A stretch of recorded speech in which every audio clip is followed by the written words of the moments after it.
আজকে তোমাদের শোনাবো একটা সত্যি ঘটনা। ঘটনাটা এতটাই ভয়ঙ্কর যে আজও আমি রাতের বেলা ট্রেনের হুইসেলের শব্দ শুনলেই কেঁপে উঠি। অনেকেই হয়তো ভাববে এটা বানানো গল্প, কিন্তু আমি শপথ করে বলছি, ওই রাতের পর আমি আর কোনোদিন একা ট্রেনে ভ্রমণ করিনি। ঘটনাটা ঘটেছিল ঝাড়খণ্ড আর বিহারের সীমান্তের কাছে একটা পুরনো রেল স্টেশনে। স্টেশনের নাম শিমুলতলা। জায়গাটা দিনের বেলায় যতটা সাধারণ লাগে, রাতের বেলায় ঠিক ততটাই অস্বাভাবিক হয়ে যায়, বিশেষ করে রাত 12টার পর। লোকজন বলে ওই স্টেশনে একটা ট্রেন আছে, যে ট্রেনের কোনো নম্বর নেই, কোনো টাইম টেবিলেও তার নাম নেই। আর সবচেয়ে ভয়ঙ্কর কথা হলো, যারা ভুল করে সেই ট্রেনে উঠে যায় তাদের সবাই আর ফিরে আসে না। আমি তখন কলকাতায় একটা ছোট প্রোডাকশন হাউসে কাজ করতাম, পাশাপাশি ইউটিউবের জন্য রিয়েল হরর কন্টেন্টও বানাতাম। আমার সাথে ছিল আমার দুই বন্ধু, রুদ্র আর নাইম। রুদ্র খুব অ্যাডভেঞ্চার পছন্দ করত, ভয়কেও মজা মনে করত। আর নাইম ছিল একটু শান্ত কিন্তু খুব বুদ্ধিমান ছেলে। একদিন রাতে আমরা তিনজন অফিসে বসে পুরনো কিছু ভৌতিক লোকেশন নিয়ে আলোচনা করছিলাম। তখনই অফিসের একজন পুরনো স্টাফ, নাম মাধব কাকা, হঠাৎ শিমুলতলার কথা বললেন। লোকটা খুব চুপচাপ স্বভাবের ছিল, সব সময় একা একা থাকত। সে ধীরে ধীরে তিনি বললেন, তুমি যদি সত্যিকারের ভয় দেখতে চাও তাহলে শিমুলতলা স্টেশনে যাও। রুদ্র হেসে বলল, ওখানে কি আছে? মাধব কাকা কিছুক্ষণ চুপ করেছিলেন, তারপর খুব নিচু গলায় বললেন, ওখানে মাঝরাতে একটা ট্রেন আছে, যেটার ভেতরে মানুষ থাকে না। আমরা হেসে ফেললাম, কিন্তু লোকটার মুখে কোনো হাসি ছিল না। আমি বললাম, আপনি নিজে দেখেছেন? মাধব কাকা ধীরে ধীরে মাথা তুললেন, তার চোখের নিচে কালো দাগ ছিল।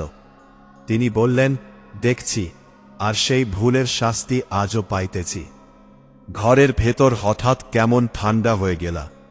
রুদ্র আগ্রহ নিয়ে সামনে ঝুঁকল। কি হয়েছিল? মাধব কাকা সিগারেট ধরালেন, হাতটা সামান্য কাঁপছিল।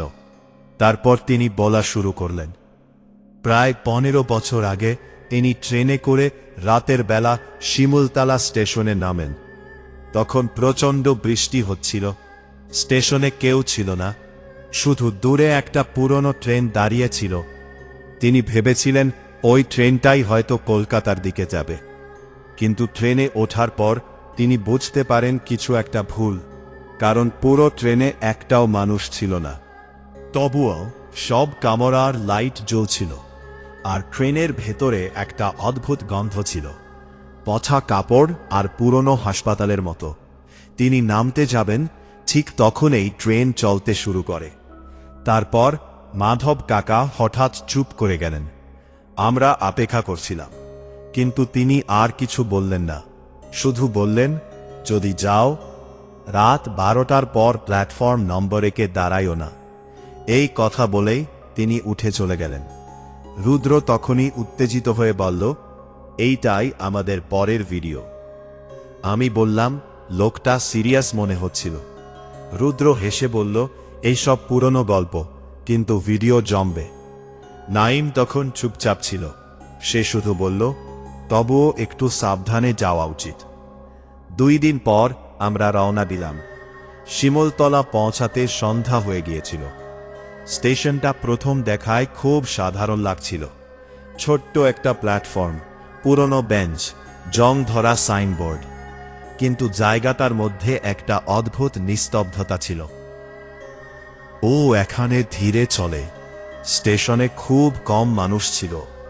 দূরে একজন চা বিক্রি করেছিল, আমরা তার কাছে গিয়ে চা নিলাম। রুদ্র হেসে বলল, কাকা, এখানে নাকি ভূতের ট্রেন আসে। লোকটা সঙ্গে সঙ্গে চুপ হয়ে গেল, তারপর ধীরে ধীরে বলল, কে বলছে? আমি বললাম, একজন পুরনো লোকের কাছে শুনেছি। চায়ের দোকানদার আমাদের দিকে তাকিয়ে কয়েক সেকেন্ড চুপ করে থাকল। তারপর খুব আস্তে বলল, রাত 12টার পর এখানে থাকবেন না।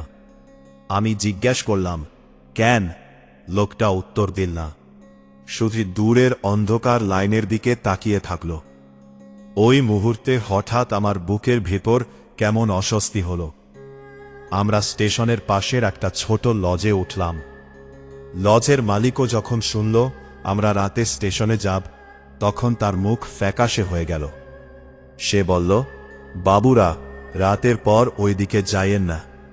রুদ্র বিরক্ত হয়ে বলল, সবাই একই কথা বলে কেন?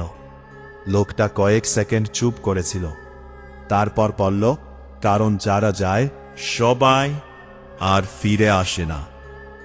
সেই রাতে আমরা ক্যামেরা, টর্চ আর মাইক নিয়ে স্টেশনের দিকে বের হলাম। ঘড়িতে তখন রাত 11:45। পুরো স্টেশন প্রায় আঁকা। দূরে একটা হলুদ আলো জ্বলছিল। প্ল্যাটফর্ম নম্বর 1-এ এসে দাঁড়াতেই হঠাৎ কেমন ঠান্ডা বাতাস লাগল, যদিও গরমের সময় ছিল। নাইম আসতে বলল, দোস্ত, জায়গাটা ভালো লাগতেছে না। রুদ্র তখন ক্যামেরার সামনে কথা বলছিল, গাইজ, আমরা এখন দাঁড়িয়ে আছি শিমুলতলা স্টেশনে। ঠিক তখনই দূরে একটা হুইসেলের শব্দ শোনা গেল। ট্রেনে। আমরা তিনজন একসাথে লাইনের দিকে তাকালাম, কিন্তু কোথাও কোনো আলো নেই, শুধু শব্দ, হুইস। শব্দটা ধীরে ধীরে কাছে আসছিল। আমার হাতের লোম দাঁড়িয়ে গেল, কারণ পুরো লাইনের ওপরে তখন কুয়াশা জমতে শুরু করেছে। স্টেশনের আলো কেমন ম্লান হয়ে যাচ্ছিল।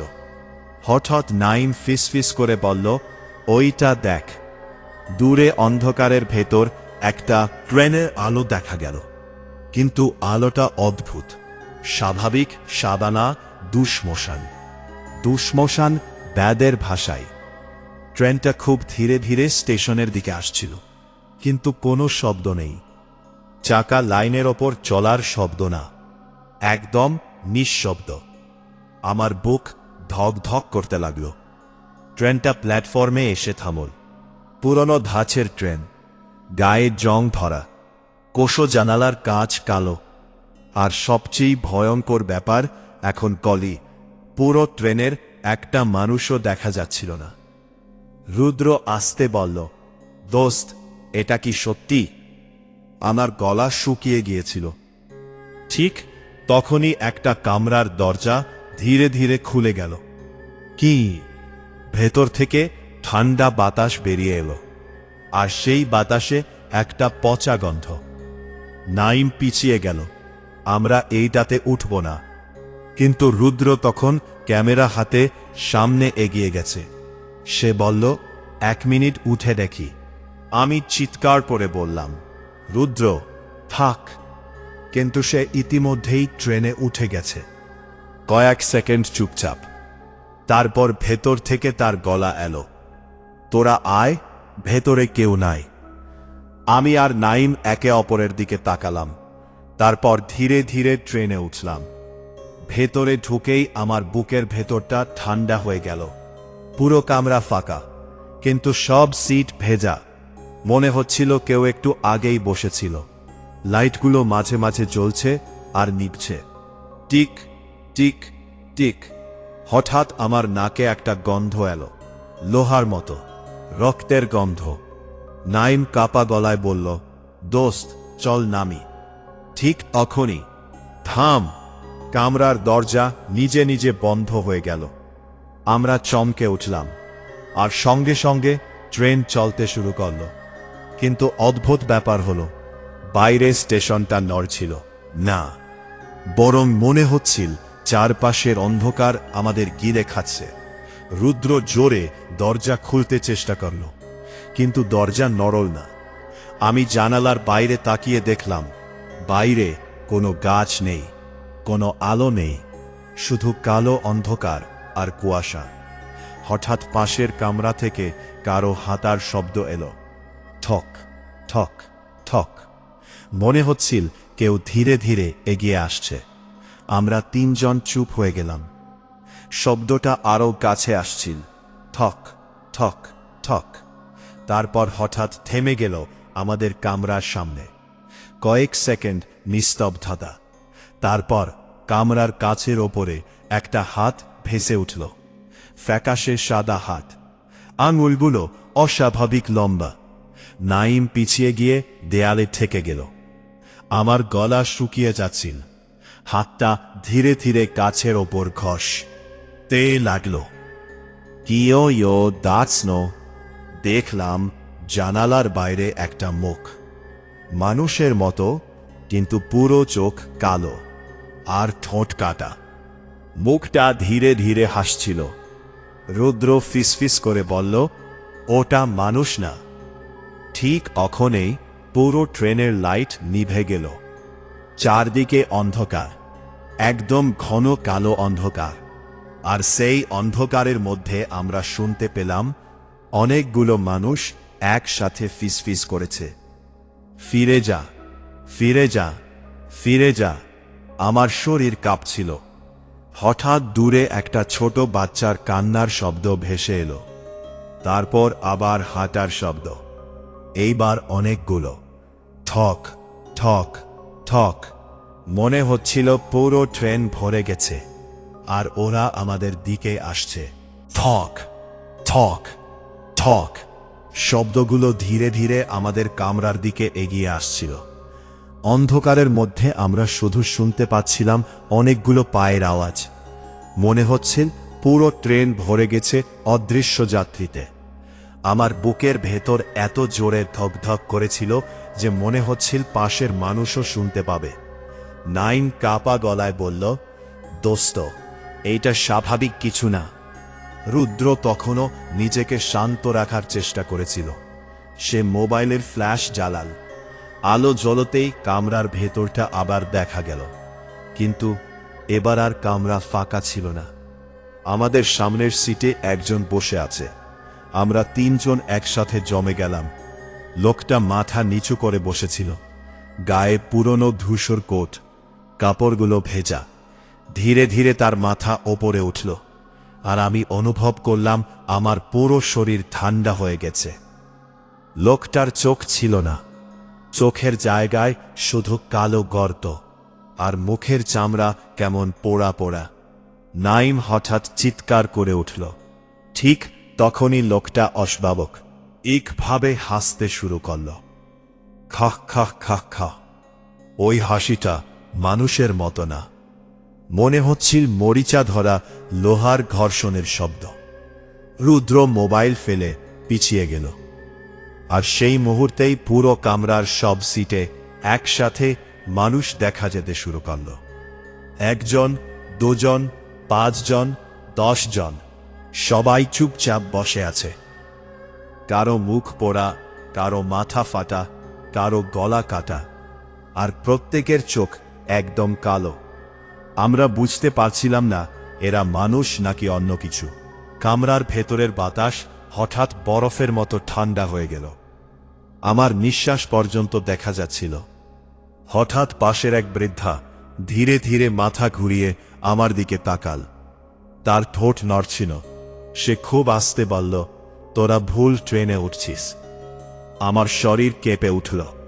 রুদ্র কাপা গলায় বলল, এইটা কি? কেউ উত্তর দিল না। ঠিক তখনই ট্রেনের লাইট আবার টিক টিক করে জ্বলতে শুরু করল। আর আলো জ্বলতেই দেখি পুরো কামরা আবার ফাঁকা। একটাও মানুষ নেই, শুধু আমরা 3 জন। নাইম তখন প্রায় কান্না করে ফেলছে। আমরা মরব দোস্ত, আমরা মরব। আমি নিজেও আর শক্তে থাকতে পারছিলাম না। রুদ্র হঠাৎ বলল, দেখ। সে জানালার বাইরে আঙুল দেখাল। আমি তাকিয়ে দেখি বাইরে আর অন্ধকার নেই, বরং ট্রেনটা একটা পুরনো স্টেশনের পাশ দিয়ে যাচ্ছে। কিন্তু স্টেশনটা অদ্ভুত। সব ভাঙা, প্ল্যাটফর্মে জং ধরা বেঞ্চ, ভাঙা লাইট পোস্ট, আর পুরো জায়গা কুয়াশায় ঢাকা। সবচেয়ে ভয়ঙ্কর ছিল প্ল্যাটফর্মে অনেক মানুষ দাঁড়িয়ে আছে, কিন্তু কেউ নড়ছে না। সবাই স্থির, আর সবাই আমাদের ট্রেনের দিকে তাকিয়ে। ট্রেন ধীরে ধীরে স্টেশনে থামল। কামরার দরজা নিজে থেকেই খুলে গেল। কি? তারপর বাইরে থেকে একটা ঘোষণা ভেসে এলো, কিন্তু গলাটা মানুষের মতো শোনা ছিল না, ইয়োর মতো। পরবর্তী শেষ স্টেশন। আমার গা কাটা দিয়ে উঠল। নাইম ফিসফিস করে বলল, আমরা নামব? রুদ্র বলল, ট্রেনে থাকলে আরও খারাপ হবে। আমরা ধীরে ধীরে নেমে পড়লাম। প্ল্যাটফর্মে পা দিতে অনুভব করলাম মাটিটা বরফের মতো ঠান্ডা। স্টেশনটার নাম বোর্ডে কিছু লেখা ছিল, কিন্তু অর্ধেক মুছে গেছে। শুধু একটা শব্দ বোঝা যাচ্ছিল, শেষ। চারদিকে এমন নিস্তব্ধতা ছিল যে নিজের নিঃশ্বাসও স্পষ্ট শোনা যাচ্ছিল। যারা প্ল্যাটফর্মে দাঁড়িয়েছিল তারা সবাই স্থিরভাবে আমাদের দিকে তাকিয়ে। কেউ কথা বলছে না, কেউ নড়ছে না। হঠাৎ একটা ছোট মেয়ে ধীরে ধীরে আমাদের সামনে দিয়ে হেঁটে গেল। তার হাতে পুরনো একটা পুতুল। মেয়েটার মুখ দেখা যাচ্ছিল না, কারণ চুল মুখ ঢেকে রেখেছে। সে কয়েক কদম যাওয়ার পর থেমে গেল। তারপর মাথা না ঘুরিয়েই বলল, ওরা তোমাদের দেখছে। আমার বুকের ভেতরটা কেঁপে উঠল। রুদ্র বলল, কে? মেয়েটা আস্তে আস্তে আঙুল তুলে প্ল্যাটফর্মের শেষ প্রান্ত দেখাল। আমরা তাকাতেই শরীর জমে গেল। দূরে অন্ধকারের মধ্যে একটা লম্বা মানুষ দাঁড়িয়ে আছে, অস্বাভাবিক লম্বা। মাথাটা প্রায় স্টেশনের ছাদ ছুঁয়ে গেছে, আর তার চোখ দুইটা লাল আলো। সেটা স্থিরভাবে আমাদের দেখছিল। নাইম পিছিয়ে গেল, দৌড়ায়, কিন্তু ঠিক তখনই ট্রেনটা হুইসেল দিয়ে চলতে শুরু করল। আমরা ঘুরে দেখি, ট্রেনের প্রতিটা জানালায় এখন মানুষ দাঁড়িয়ে, ফ্যাকাশে মুখ, কালো চোখ। সবাই আমাদের দিকে তাকিয়ে আছে আর ধীরে ধীরে হাসছে, খক খক খক। সেই হাসির শব্দ পুরো স্টেশনে ছড়িয়ে পড়ল। আমি অনুভব করলাম মাথা ঝিমঝিম করছে। হঠাৎ স্টেশনের লাইটগুলো একসাথে নিভে গেল। চারদিকে অন্ধকার। তারপরেই শুরু হলো দৌড়ানোর শব্দ। ধূপ ধূপ ধূপ। গুলো মানুষ যেন আমাদের দিকে দৌড়ে আসছে। রুদ্র চিৎকার করে উঠল, দৌড়! আমরা প্ল্যাটফর্ম ধরে দৌড়াতে লাগলাম। পেছনে সেই দৌড়ানোর শব্দ। মনে হচ্ছিল পুরো স্টেশন আমাদের পেছনে ছুটছে। আমি পিছনে তাকিয়ে যা দেখলাম সেটা আজও ভুলতে পারিনি। অন্ধকারের মধ্যে শত শত ছায়া দৌড়াচ্ছে। কারো হাত নেই, কারো মুখ ফাটা, কারো শরীর অর্ধেক। তবুও ওরা দৌড়াচ্ছে, আর সবাই একসাথে চিৎকার করছে, থাক থাক থাক! আমার পা কাঁপছিল। হঠাৎ নাইম হোঁচট খেয়ে পড়ে গেল। সে চিৎকার করে উঠল। আমি আর রুদ্র তাকে তুলতে গেলাম। ঠিক তখনই অন্ধকার থেকে একটা হাত বেরিয়ে তার পা ধরে ফেলল। ফ্যাকাশে লম্বা আঙুল। নাইম আতঙ্কে কান দিতে লাগল, বাছা! আমরা তাকে টানতে লাগলাম, কিন্তু নিচের জিনিসটার শক্তি অস্বাভাবিক। ঠাত অন্ধকারের ভেতর থেকে একটা মুখ বেরিয়ে এল। পুরো মুখ পোড়া, আর চোখের জায়গায় শুধু কালো গর্ত। সে নাইমের দিকে ঝুঁকে খুব আস্তে বলল, তুই এখন আমাদের। তারপর এক টানে নাইমকে অন্ধকারের মধ্যে টেনে নিয়ে গেল। নাইমের চিৎকার কয়েক সেকেন্ড শোনা গেল। তারপর সব চুপ। আমি পাগলের মতো চিৎকার করছিলাম, কিন্তু রুদ্র আমার হাত ধরে টেনে দৌড়াতে লাগল। পিছনে তাকাস না। আমরা দৌড়াতে দৌড়াতে স্টেশনের শেষ প্রান্তে পৌঁছে গেলাম। সেখানে একটা পুরনো সিঁড়ি নিচের দিকে নেমে গেছে।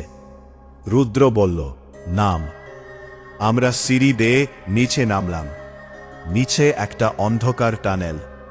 ভেতর থেকে ঠান্ডা বাতাস আসছে। পেছনে তখনও সেই ছায়াগুলোর শব্দ। আমরা টানেলের ভেতর দৌড়াতে লাগলাম।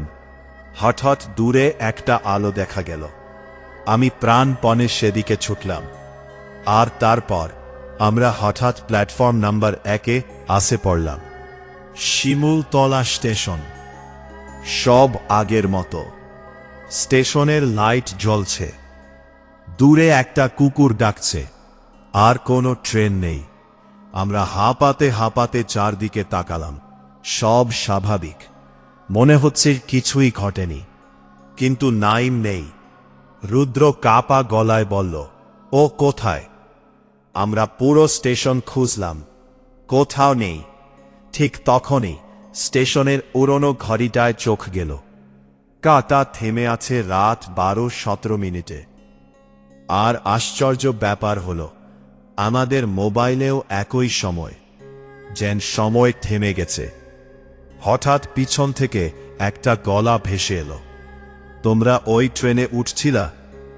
আমরা ঘুরে দেখি একজন বৃদ্ধ স্টেশন মাস্টার দাঁড়িয়ে, তার মুখ ফ্যাকাশে। রুদ্র তাড়াতাড়ি সব ঘটনা বলল।